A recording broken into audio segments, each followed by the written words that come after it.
Union minister Arun Jaitley speaking at agenda आज तक। नरेंद्र मोदी के राइट हैंड मैन या कहिए सरकार के मास्टरमाइंड अरुण जेटली। तो जेटली जी, सीधा सवाल है और सीधा जवाब दीजिए, क्या अच्छे दिन आए हैं या अच्छे दिन आने वाले हैं, या आप एक और प्रॉमिस करने वाले हैं कि 5 साल बाद अच्छे दिन आएंगे? मुझे लगता है कि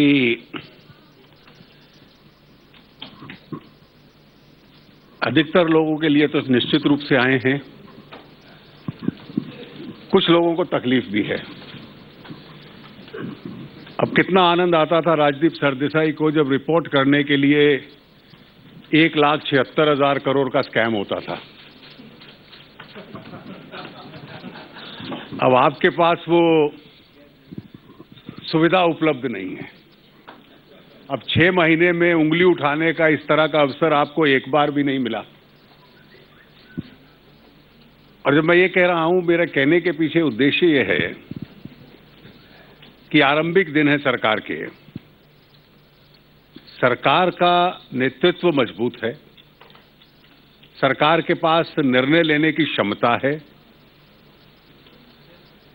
सरकार में एक अनुशासन भी है और एक नैतिकता भी है। और इसलिए केवल किसी मजबूरी की वजह से कोई गलत काम हो रहा है तो उसकी दूसरी तरफ देखो, ये उद्देश्य नहीं है। और जो इस देश के लिए सबसे बड़ी कठिनाई बन गई थी कि दुनिया के आर्थिक जगत में देश की छवि कमजोर हो गई थी। विश्व की नजरों से हम दूसरी तरफ हो गए थे। We were off the global radar. और आज सरकार का, अर्थव्यवस्था का, सरकारी तंत्र का सुधरे और उसके बाद देश जो इसकी स्वाभाविक ताकत है उस प्रक्रिया में आ जाए, इसके लिए हम लोग प्रयास कर रहे हैं। और मुझे विश्वास है कि निश्चित रूप से उस दिशा में हम लोग आएंगे। सर, मैं आर्थिक स्थिति पर 1 मिनट में आता हूं, लेकिन आपने एक बड़ी बात कही कि 1,76,000 करोड़ जैसा बड़ा स्कैम अब नहीं मिलेगा या अब तक मिला नहीं है। क्या ये आप कह रहे हैं कि इस सरकार में कोई भ्रष्टाचार नहीं है? क्या वही जो ब्यूरोक्रेट्स थे, वही जो मंत्री हैं, मंत्री तो बदल गए हैं, क्या वो बिल्कुल साफ है? देखिए, क्योंकि या आपने मीडिया को जानकारी कम देने का एक प्रयास किया है, हमें जानकारी कम मिलती है आपके स्कैम्स के बारे में, या आप कहते हैं इस सरकार में कोई भ्रष्टाचार नहीं है? देखिए, इस देश की एक ताकत है और वो ताकत है कि कोई चीज छुपी नहीं रहती। और इसलिए जिस दिन हम लोग गलत काम करेंगे, निश्चित रूप से आप तक पहुंचेगा। और आपसे मेरा अभिप्राय पूरे मीडिया जगत से है, निश्चित रूप से उसका सही मार्ग दिखलाने की कोशिश भी करेंगे। लेकिन आप एक सरकार का स्वभाव देखिए। 2007 से 2014 तक इस देश का कोयले का जो क्षेत्र है, कोल सेक्टर है, वो एकदम पैरालाइज रहा। पैरालाइज इसलिए रहा कि डिस्क्रिशंस थी सरकार की, कोई व्यवस्था नहीं थी। जो बेईमानी हुई उसकी वजह से सुप्रीम कोर्ट को कहना पड़ा कि सारी माइंस को रद्द कर दो। जिस देश में दुनिया में सबसे अधिक कोयला है, ऐसे देश हैं हम, उसको बाहर से कोयला लाना पड़ रहा है अपना बिजली के कारखाने चलाने के लिए। इस परिस्थिति में से हम लोग गुजरे हैं। और हम लोग क्या कानून लाए हैं जिसकी आज संसद में बहस हो रही है, लोकसभा में। और जब मैं आपके साथ बैठा हूं तो इस वक्त बहस चल रही है कि सरकार की कोई डिस्क्रिशन नहीं होगी। एक्चुअल यूजर्स के बीच में नीलामी होगी और नीलामी से जो पैसा आएगा वो उपभोक्ता को जाएगा या उन राज्य सरकारों को जाएगा जो जहां से कोयला उपलब्ध होता है। माइनिंग के क्षेत्र में भी इस डिस्क्रिशन को हम लोग समाप्त कर रहे हैं। अब जब हम सरकार का जो डिस्क्रिशंस हैं उसको समाप्त कर रहे हैं तो हम उस भ्रष्टाचार के कारणों की जड़ पे जा रहे हैं ताकि उस व्यवस्था को बदलने का प्रयास करें। पर ये कुछ कानून तो यूपीए ला रही थी। कभी कभी लगता है कि जब भी कुछ अच्छा होता है तो एनडीए और नरेंद्र मोदी जी तुरंत उसका क्रेडिट लेते हैं। जनधन योजना लीजिए, जनधन योजना भी यूपीए के टाइम पे शुरू होने वाली थी। ये जो डिस्क्रिशनरी पावर्स की जो बात कर रहे हैं, ये यूपीए टाइम में इस पर शुरुआत, इस पर बातचीत हुई थी। क्या एक तरह से आप मानते हैं कि जो भी, और कुछ देखिए, चिदम्बरम जी तो ये भी कहते हैं कि जो आर्थिक सुधार हुआ है पिछले 3-6 महीने में, उसका क्रेडिट उनको देना चाहिए, अरुण जेटली जी को नहीं। देखिए, आपने 3 विषय उठाए, तीनों स्पष्ट कर देता हूं। सन 2004 में जब यूपीए की सरकार आई तो जुलाई के महीने में उस वक्त के प्रधानमंत्री डॉक्टर साहब ने ये कहा कि कोयला नीलाम होना चाहिए, खाने डिस्क्रिशन से नहीं होगी। 2004 से लेकर 2014 तक 10 साल ये व्यवस्था चली, घोषणा कर दी, निर्णय लागू नहीं किया। अब उसके लिए अगर आप क्रेडिट देना चाहें तो आपकी ये उदारता है कांग्रेस के प्रति कि आप उनको क्रेडिट देना चाहेंगे। आपने दूसरा विषय कहा जनधन योजना का। जनधन योजना में ये कहा कि हर गांव जिसमें 2000 से ज्यादा लोग रहते हैं वहां बैंकिंग सुविधा देंगे। लगभग कुछ नहीं हुआ। प्रधानमंत्री ने मई में हमारी सरकार बनी, 15 तारीख को घोषित किया, 15 अगस्त को इस योजना को, और 15 अगस्त से 26 जनवरी तक देश के सबसे गरीब आदमी तक पहुंचेंगे, उसको बैंक के साथ जोड़ेंगे। इस देश में 24 करोड़ परिवार हैं और हम लोगों ने टारगेट किया कि जो सबसे कमजोर 7.5 करोड़ हैं वहां तक हम लोग पहुंचे, और इसके लिए 10 करोड़ खाते उन लोगों के खोलने पड़ेंगे। उनके अकाउंट्स इंसेंटिवाइज करने के लिए 30,000 रुपए की लाइफ इंश्योरेंस फ्री, 1 लाख रुपए की एक्सीडेंट इंश्योरेंस फ्री, 26 जनवरी तक करना है। 10 करोड़ अकाउंट सबसे गरीब लोगों के खोलना इतना सरल नहीं था।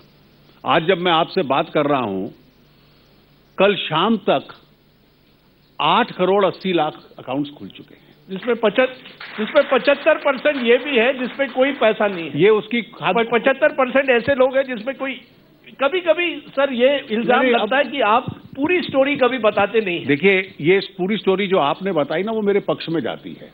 पक्ष में इसलिए कि जो आदमी पैसे नहीं भी डाल सकता, अब डीबीटी के तहत जब सरकारी तंत्र से उसको मदद मिलेगी तो इन अकाउंट्स में अगले साल से वो रकम उसमें जाएगी।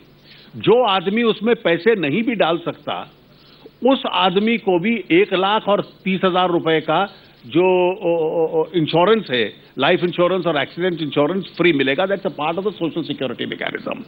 तीसरा, आपने कहा कि आपने आर्थिक सुधार, चिदम्बरम साहब ने कहा, निश्चित रूप से मुझे डॉक्टर मनमोहन सिंह और चिदम्बरम साहब की नीयत पे कोई शक नहीं था, लेकिन कठिनाई ये थी कि उस पार्टी में, कांग्रेस पार्टी में अधिकतर लोग वो थे जिनका प्रभाव था, जिनको लगता था कि आर्थिक सुधार से वोट नहीं मिलता, अर्थव्यवस्था नहीं चलती, लेकिन टैक्स पेयर के ऊपर खूब टैक्स लगाओ और चुनावी राजनीति के लिए उस पैसे का वितरण करो, बांटो उसको, उससे आपको वोट मिलेगा। और यही कारण था कि जितने मेजर रिफॉर्म्स थे वो नहीं हो पाए, और सोशल सेक्टर के नाम पे वो कहते थे उसका लाभ नहीं मिला, लेकिन उस प्रकार से कुछ ऐसी योजनाएं जो अपने आप में ऑब्सोलीट थिंकिंग की थी वो लेकर आए। उसका परिणाम देखिए कि दुनिया में दूसरे नंबर की तेजी पर चलने वाली अर्थव्यवस्था चाइना के बाद हिंदुस्तान को माना जाता था। अंत में 2 साल लगातार हम लोग 5% से कम गति के ऊपर आ गए। वी वर सब 5%. So you mentioned Mr. Chidambaram. He inherited an economy with a 8.4% growth rate. He is left behind with a 4.5% growth rate. That is the effect of the UPA's performance in short. मैं इसलिए पूछ रहा हूं कि कुछ जो आर्थिक experts हैं वो कहते हैं कि अच्छे दिन नहीं आए, अच्छे सितारे चल रहे हैं, कि जो global prices of oil have come down, उसका आपको फायदा मिल रहा है। वो फायदा आप कस्टमर, कंज्यूमर को दे ही नहीं रहे। वैसे आप एक्साइज ड्यूटी बढ़ा रहे हैं क्योंकि आपके सामने एक रेवेन्यू क्राइसिस भी है कि पैसे कहां से आएंगे। मैं ये जानना चाहता हूं कि अरुण जेटली और नरेंद्र मोदी जी के सितारे बदले हैं 2014 में, या वाकई देश के अच्छे दिन आए हैं? Rajdeep, fortune favours the bold and the brave.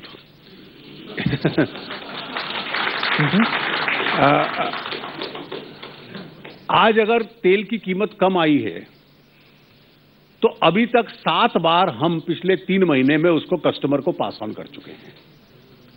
लेकिन यह भी याद रखिए कि तेल की कीमत कम आने से राज्यों को विशेष रूप से थोड़ा बहुत नुकसान हो रहा है, और जो लोग इसकी शिकायत कर रहे हैं उनकी राज्य सरकारों ने लोकल वैट्स बढ़ाने शुरू कर दिए। तो ये इस चीज को मत भूलिए, हमने 7 बार तेल और पेट्रोल और डीजल की कीमत कम की है। दूसरा, उसमें से कुछ पैसा हमने सरकारी राजस्व में, रेवेन्यू में इसलिए लिया है, बहुत कम लिया है, और कम इसलिए लिया है कि आपकी जो सरकार चलाने की के लिए जो आपको सोशल सेक्टर स्कीम्स के लिए जो पैसा चाहिए, आपको वो पैसा भी कहीं से लाना पड़ेगा।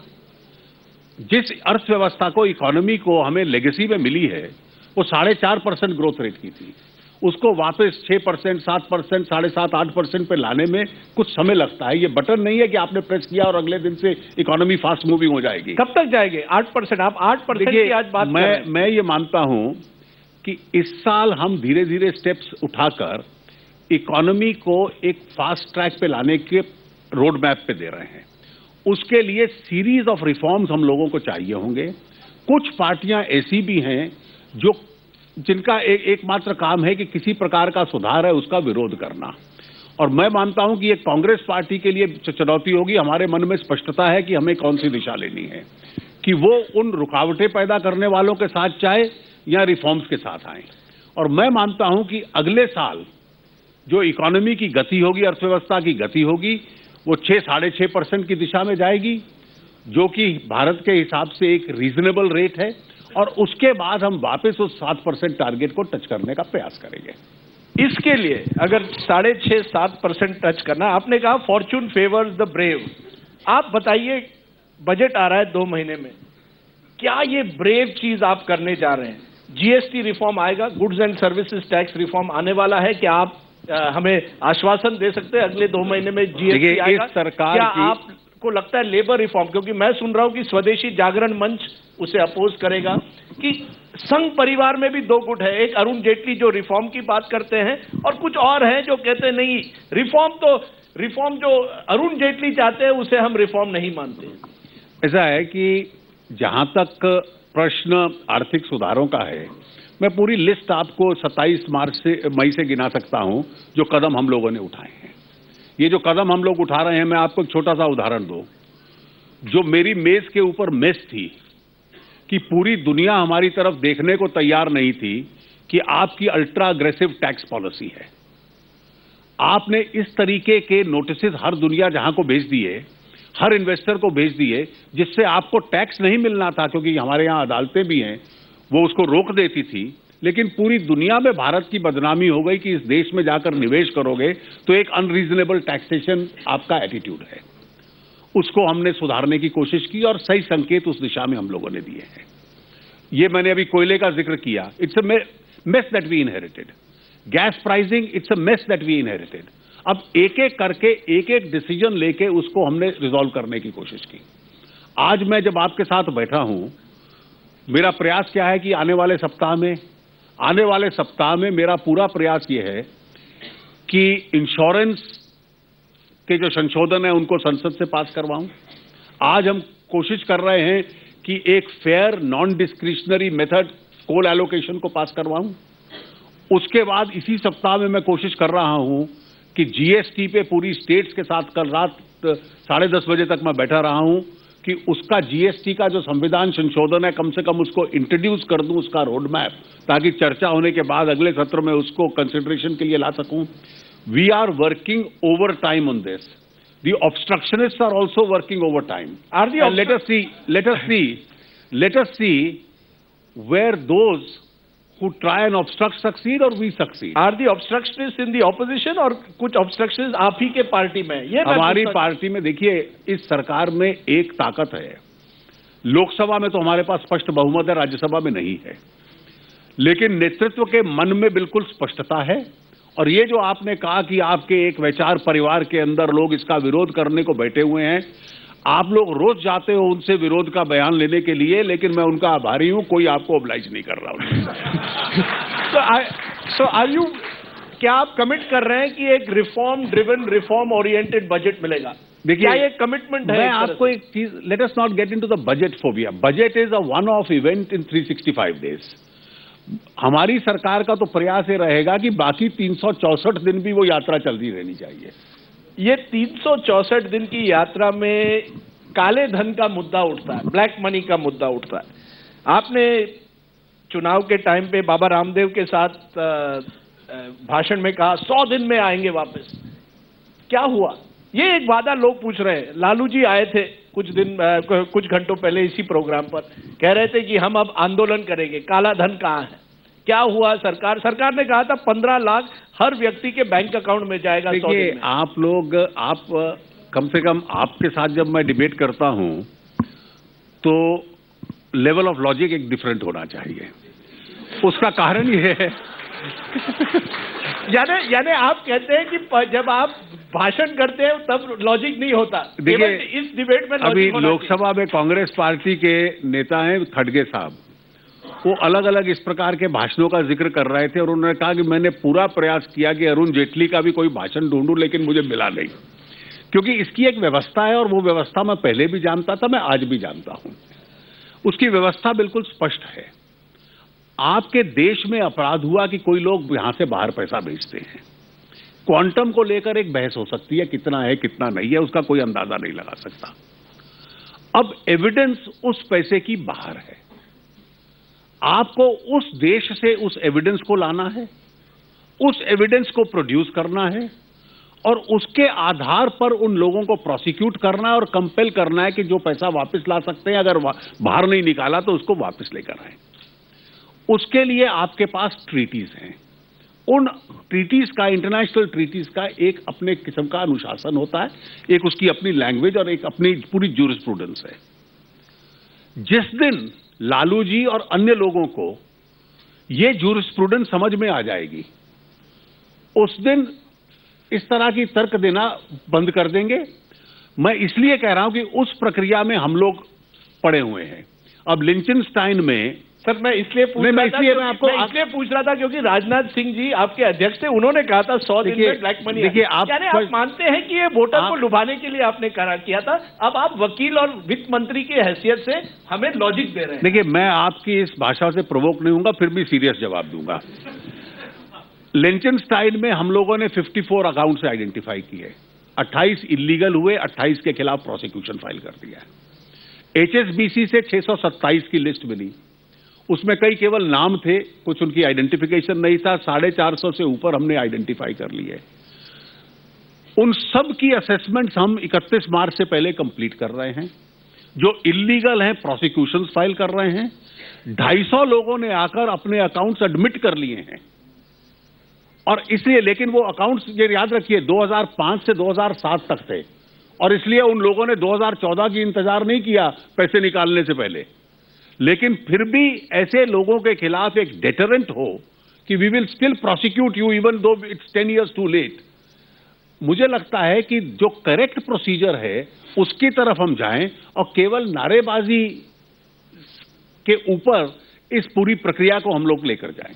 नहीं, मैं आपको प्रोवोक नहीं करना चाहता, लेकिन आपके जो पुराने साथी हैं राम जेठमलानी, उन्होंने तो कहा कि जो बड़ी मछलियां हैं उनको तो कोई टच नहीं करेगा। आपने उनको वार्निंग दी है, पैसा तो चला गया उनका। असली काला पैसा तो इस देश में है सर, आप जानते हैं। स्वाभाविक है, पर उसके खिलाफ तो मैं नहीं देखता।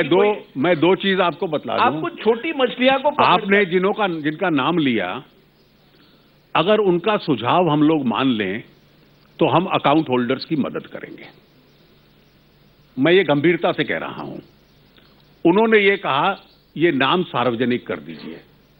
टैक्स ट्रीटीज में और उस क्षेत्र के कानून में लिखा है कि आप उसको सार्वजनिक तब कर सकते हैं जब आप एविडेंस के साथ कोर्ट में केस चलाएंगे उसके खिलाफ। अब उसके बगैर हम सार्वजनिक कर देंगे, स्विट्जरलैंड कहेगा violation of treaty, we don't cooperate, और जो अकाउंट होल्डर है वो कहेगा देखिए मेरे खिलाफ एविडेंस नहीं आई। जर्मनी ने हमें यही पत्र लिखा है कि लिंचनस्टाइन अकाउंट्स की आपको डिटेल दी, कोर्ट के कहने पर आपने इन्हीं सज्जन को दे दी, सार्वजनिक हो गई, you have violated the treaty. बड़ी मछलियां पकड़ी जाएगी, ऐसा है, बड़ी मछलियां पकड़ी जाएगी। जब नाम आएंगे तो उसमें बड़े से बड़े लोग भी होंगे, इसकी कोई चिंता करने की जरूरत नहीं है। कम से कम कोई ऐसा नाम नहीं है जिसको लेकर हमें चिंता है। कोई ऐसा नाम नहीं है? कोई ऐसा नाम नहीं है। चलिए जेटली जी, आपने हमें ये एक आश्वासन दिया है कि कोई भी व्यक्ति के खिलाफ आपको किसी से डर नहीं है। आपको यानी इंडिविजुअली नहीं, एक और बात कही गई आज सुबह, शायद लालू जी ने ही कही, कि इस गवर्नमेंट में केवल एक ही व्यक्ति है, मंत्रियों की इज्जत नहीं की जाती। क्या आप मानते हैं कि मंत्रियों के लिए अच्छे दिन आए हैं या उनके लिए बुरे दिन आए हैं? मोदी जी के लिए अच्छे दिन आए हैं, मंत्रियों के लिए बुरे दिन आए हैं। एक तो आप सबको 9 बजे सुबह जाना पड़ता है ऑफिस, कुछ लोगों को देर रात तक काम करना पड़ता है जो पहले शायद काम नहीं कर रहे थे। क्या ये सरकार वन मैन शो है या नहीं? देखिए, दुर्भाग्य इस देश का ये है कि आपको ऐसे प्रधानमंत्री की आदत पड़ गई थी पिछले कई सालों से जो निर्णय नहीं लेते थे, और इसलिए आप चाहते थे कि एक इनडिसाइसिव, एक जैसे चल रहा है वैसे चलता रहे। मैं मानता हूं कि जो लीडरशिप का और नेतृत्व का इस देश को अभाव था, और जो मैंडेट श्री नरेंद्र मोदी के नाम पर भारतीय जनता पार्टी को मिला, उसमें डिसाइसिवनेस और लीडरशिप एक क्रूशियल फैक्टर था। और इसलिए नेता का प्रभाव हो सरकार में, नेता का आखिरी शब्द हो, he must have the last word. अंत में आप किसी भी प्रधानमंत्री का कैसा था, निर्णय कैसा करोगे? आर यू गोइंग टू जज him by the number of years in office और by the footprints he left behind? He must be the natural leader of the government. Ministers must listen to him, ministers must hold him in respect. He can't be overruled. देखिए, जब हम कहते थे कि 7 लाख करोड़ के project UPA में रुक गए, प्राइम मिनिस्टर, प्रधानमंत्री ने तो क्लियर कर दिए थे, लेकिन कोई एनवायरमेंट मिनिस्टर लाल झंडी दिखलाता था और प्रोजेक्ट रुक जाता था। So one man was enough to paralyse the government. इसलिए सरकार में लास्ट वर्ड किसी का हो और लोग उससे प्रेरित होकर काम करें, मैं इसमें कोई गलत बात नहीं मानता हूं। मैं आपको उदाहरण देता हूं। परसों इंश्योरेंस की रिपोर्ट आई पार्लियामेंट में, 11 बजे रखी गई। परसों शाम को 6 बजे कैबिनेट मीटिंग थी। मुझे प्रधानमंत्री से मेरी बात हुई, उन्होंने कहा कि इस रिपोर्ट को पूरा कैबिनेट नोट बना के आज ही लाना चाहिए। So I spend the whole day working on it. कल जीएसटी की मीटिंग थी, मैं रात 10:30 बजे तक स्टेट फाइनेंस मिनिस्टर्स के साथ इश्यूज को रिजॉल्व कर रहा था। सो अगर काम ना करें तो आप यूपीए को हरा देते हो, काम करें तो आप कहते हो कि प्रधानमंत्री आपसे काम करवाते हैं। मतलब काम नहीं, मैं कह रहा हूं वन मैन शो है क्या? क्योंकि एक आलोचक जो है, मोदी जी के आलोचक या आपके सरकार के आलोचक कहते हैं नारेबाजी बहुत हो रही है, बहुत। आप कहते हैं ना खाऊंगा ना खाने दूंगा, आप कहते हैं स्वच्छ भारत, आप बड़े बड़े स्कीम्स के, स्मार्ट सिटीज के बारे में बात करते हैं, लेकिन वाकई जमीनी हकीकत जो है, लैंड एक्विजिशन एक्ट जो है, आप उसे बदलना चाहते हैं, वो अभी तक हुआ नहीं है। मैं ये पूछ रहा हूं कि आपको कहीं ना कहीं लगता है कि नारेबाजी हो रही है, इसलिए लोगों के जो एक्सपेक्टेशंस है वो इतने बढ़ गए हैं, इसलिए लोग सवाल पूछते हैं? राजदीप, देश चलाना और शाम को 9 बजे टेलीविजन पे प्रोग्राम चलाना, दोनों में अंतर है। अरे देश चलाना और विपक्ष में रहना भी, उसमें भी अंतर है। इसलिए अगर आपको लैंड एक्विजिशन अमेंड करना है, मैं मानता हूं कि इस देश की प्रगति में मुआवजा आप किसान को ज्यादा दीजिए, मुझे उसमें कोई तकलीफ नहीं है, वो अच्छी बात है। लेकिन जो प्रोसीजर्स डाले गए हैं वो इतने कॉम्प्लिकेटेड हैं कि इस देश में चाहे स्मार्ट सिटी हो, चाहे इस देश में अर्बनाइजेशन हो, सबर्बनाइजेशन हो, इंफ्रास्ट्रक्चर डेवलपमेंट हो। मैं अब आपने विषय उठाया, मैं एक तर्क देना चाहूंगा। वो कानून जो यूपीए लाई, उस कानून में एक प्रावधान है कि कोई एक्वायर्ड लैंड पे private educational institution, private hospital और होटल नहीं बनेगा। अब श्री चंद्रबाबू नायडू मुझसे मिले, आंध्र प्रदेश में कैपिटल बनना है, उसमें कुछ लैंड पूल होगा, कुछ एक्वायर होगा। अब वो नया शहर जो बनेगा उसमें कोई प्राइवेट स्कूल नहीं होगा, उसमें कोई प्राइवेट हॉस्पिटल नहीं होगा, उसमें कोई होटल नहीं होगा। अब मुझे मालूम नहीं धर्मशालाओं पे भी लागू होता है कि नहीं। अब इस तरह के कानून कोई सरकार ले आए कि उनके जो प्रधानमंत्री के उम्मीदवार थे, उनको ये लगता था कि शायद चुनाव जीतने के लिए ये एक फॉर्मूला है। अब इसको बदलना चाहें तो मैं देख रहा हूं कि एक कन्वर्जेंस हो रहा है। वो कन्वर्जेंस में जो नेतृत्व है, it's a strange convergence, it's an ideological convergence between Trinamool and CPM, who were traditional rivals, और कांग्रेस उसकी समर्थक बन रही है उस कन्वर्जेंस की। मुझे इसमें इस कन्वर्जेंस से मुझे कोई तकलीफ नहीं है, क्योंकि उसमें डेवलपमेंटल स्पेस सारी हमारे पास आ जाती है, और इसलिए we live up to that space.